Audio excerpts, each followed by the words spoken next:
Anime starts where girl named Akane Nishino is a famous actress and good student who is friendly with her classmates. However, her behavior around them is a front she uses to conceal her own anger and bitterness.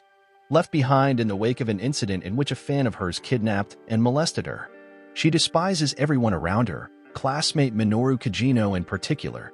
He barely acknowledges her existence and seems to struggle to even remember her name. He is briefly shown to carry weights in his bag and clothing to increase his strength. Nishino is kidnapped by criminals who intend to ransom her, but they are interrupted by Kajino, who is disguised as a masked vigilante calling himself Stylish Ruffian Slayer. The criminals refuse to take him seriously at first, but quickly acknowledge him as a dangerous brawler capable of defeating whole gangs by himself, known to them as the Balaclava Berserker, when they witness him dual-wielding crowbars. Slayer defeats both men and frees Nishino, who suspects that Kajino is responsible for her rescue. A few days later, Kajino is abruptly hit by a truck and killed. Through flashback, Kajino explains that, for his entire life, he wanted to become a secret mastermind manipulating society from the shadows to protect the innocent, to be like the fictional heroes he looked up to, and relentlessly trained in martial arts in the hopes that he might one day become as powerful as to overcome a nuclear bomb. In death, Kajino laments that no matter how hard he trained or how much he tried, achieving such a level of power was functionally impossible, as the laws of physics impeded him, rendering him an ordinary human no matter what he did. Having died, Kajino finds himself reborn in an alternate world with magical powers and rededicates himself to his desire to manipulate and control society under cover of darkness as the Eminence in Shadow. In this new world, Minoru Kajino is now reborn as the Cid Kajino, the son of minor nobles of the Kingdom of Midgar, Baron and Lady Kajinu, and younger brother to his sister, Claire. In keeping with his previous life, Cid trains in secret and resumes his vigilante lifestyle by killing bandits to become the secret mastermind that he adores so much. One day, Cid discovers a living blob of rotting flesh and, after experimenting on it, succeeds in curing the curse afflicting it, returning it to its true form, an elven girl with bewitching beauty. Purely for his own amusement, Cid, in character as Eminence in Shadow, convinces the girl she is a descendant of ancient heroes who defeated a demon called Diablos, whom a cult is seeking to resurrect. Believing his lies, the girl falls deeply in love with him and swore to devote her life to him while agreeing to form a group called Shadow Garden to resist the cult. Cid gives her the name Alpha, but is secretly amused that Alpha believed his entirely fabricated story. 3 years later, Claire is abruptly kidnapped. Alpha, who has now recruited 6 girls, Beta, Gamma, Delta, Epsilon, Zeta, and Eta, as the Shadow 7 into Cid's service, locates Claire and confirms she was kidnapped by the cult of Diablos. Cid is convinced the girls are merely role-playing with him, completely unaware that the cult genuinely exists and intends for Claire to be used as Diablo's host body upon his resurrection. Cid leads the attack, under the impression he is hunting normal bandits, and most of the cultists are killed. Claire escapes during the chaos and, with no idea Cid was involved, later leaves to attend Midgar Academy as planned. Cid, still completely ignorant of what really happened, is surprised when Alpha and the other shadows abruptly announce they are leaving. The 7 shadows split up to hunt the cult all over the world. Cid believes they simply grew up and tired of role-playing with him. He enrolls Midgar Academy as Claire did, where he hides his abilities and deliberately avoids standing out, choosing 2 extremely average boys, Skell and Pa, to be his friends. As a forfeit for doing badly on a test, Cid is forced to publicly humiliate himself by offering a fake love confession to the much higher-class Alexia, a princess of Midgar. Cid plays along in his role as a typical background character, and offers the confession, and is shocked when Princess Alexia agrees to be his girlfriend. When she invites Cid to her fencing class, he discovers Alexia is engaged to the royal fencing instructor Xenon, but she has no desire to marry him and has decided to use Cid as a tool of petty vengeance against him. Fully aware both that he is being used and of Princess Alexia's spitefulness and selfishness, Cid agrees to continue their fake relationship in exchange for money. After 2 weeks, Alexia admits to him that despite the effort she puts into sword training, she has never been as skilled as her sister, Iris, and was thus nicknamed Fencer Ordinaire. Cid admits he actually likes her sword style, which focuses on mastery of the basics. This angers Alexia, who opts to end their fake relationship. The next day, Xenon reveals that Alexia has disappeared and has Cid arrested as the prime suspect in her kidnapping. Now locked in a cell next to a mutated human girl, Alexia has her blood stolen by a cult scientist who claims that it contains demon DNA. Sid is tortured by knights for Alexia's location, but since he has trained himself to withstand pain, this amount of torture is nothing for him. He pretends to be a pathetic but innocent NPC, thinking it makes him look cool. After 5 long days, Princess Iris orders that Sid be released. Alpha suddenly reappears to Sid, bringing news that they have continued to monitor the cult while increasing the scope of Shadow Garden's influence and power. Sid is impressed that Alpha and her fellow Shadows still occasionally visit to carry on their role-playing game with him and feels grateful for their courtesy, still very unaware of Shadow Garden's existence and power.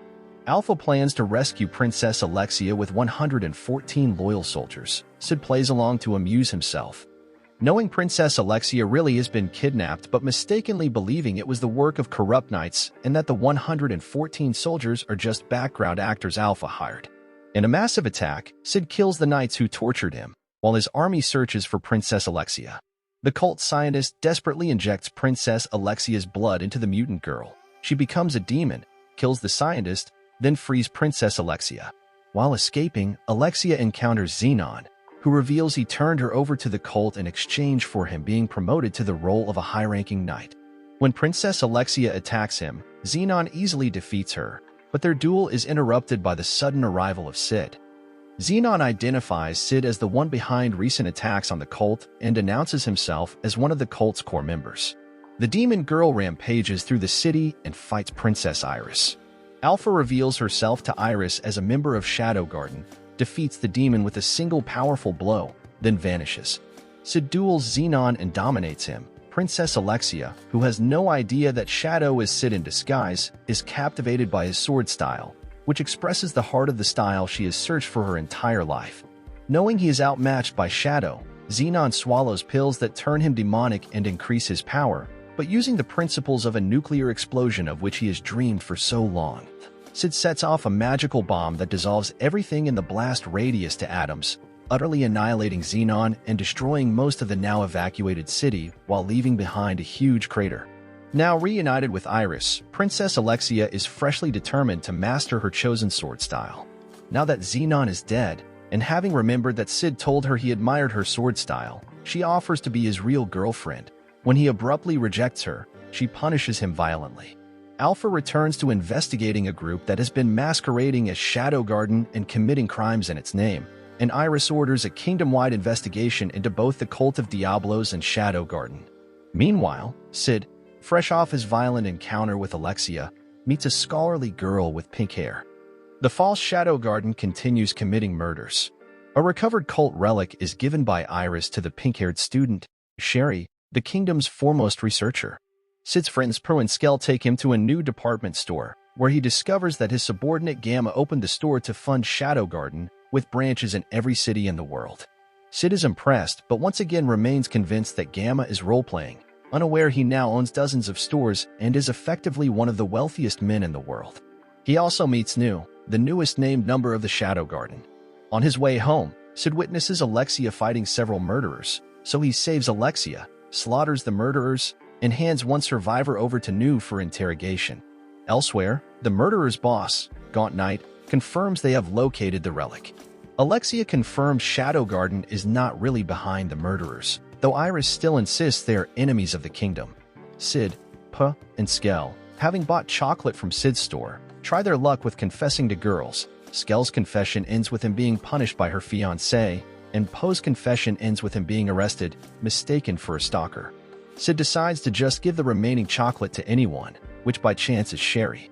Her adoptive father, Vice Principal Russ Lynn, informs the naive Sherry the chocolates were probably meant as a love confession and encourages her to decide on her answer quickly, so as to not keep Sid waiting. New informs Sid the murderer she interrogated was a typical cult foot soldier, an orphan brainwashed with drugs and magic. One such soldier, Rex, is in the city on a cult mission. During their conversation, Sid is preoccupied, as Skell and P have entered him in the Academy Sword tournament to impress girls. New mistakenly thinks Sid's rambling about the festival is him plotting to deal with Rex.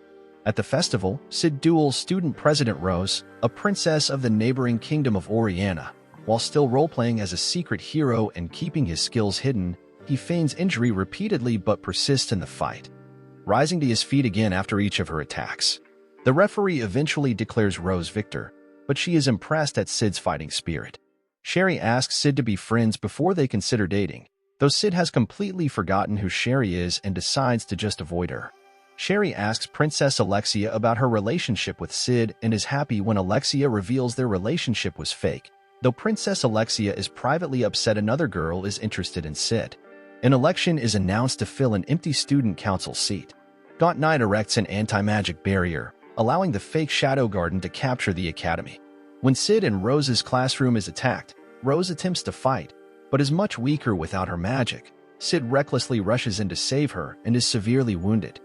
Sid reveals that he was excited by the chance to look cool fighting terrorists and saved Rose merely to appear heroic. Rose, meanwhile, mistakenly believes Sid sacrificed himself out of love for her. After the students are taken to the auditorium, leaving Sid's body in the classroom, Sid secretly revives and heals himself. Rex attacks Sherry to retrieve the relic, but Iris Crimson Knights help her escape. Sid, who is also killing terrorists, reunites with and saves Sherry. Sherry identifies the relic generating the barrier as the Eye of Avarice, which absorbs magic and explodes once full. Sid deduces the cult are using the eye to kill the students and prevent them from becoming knights and obstructing their plans. The relic Sherry has been researching is the eye's control unit, which she hopes can be used to stop the explosion. Since Sherry needs tools from her room, Sid volunteers to get them for her. Rex warns Gaunt Knight that someone is killing their men, and Gaunt Knight suspects that the real Shadow Garden is responsible. It is revealed Gaunt Knight's true goal is to be reinstated to the Knights of Round. New sees the sole surviving Crimson Knight is her former fiancé Marco. While tempted to kill him, she decides to let him live. Sid orders New and her fellow Shadows not to attack the terrorists until Sherry has the control relic ready. Sherry activates the control relic, deactivating the eye and its barrier.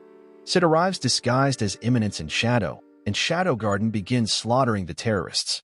Iris, believing that Shadow Garden is responsible for the attack, is enraged by their appearance. Sid finds Gaunt Knight burning Sherry's research and reveals he is Ruslan, Sherry's adoptive father. Ruslan explains he was once a master swordsman, until an illness weakened him. Believing the eye might cure him, he cultivated a relationship with the woman studying it, Sherry's mother.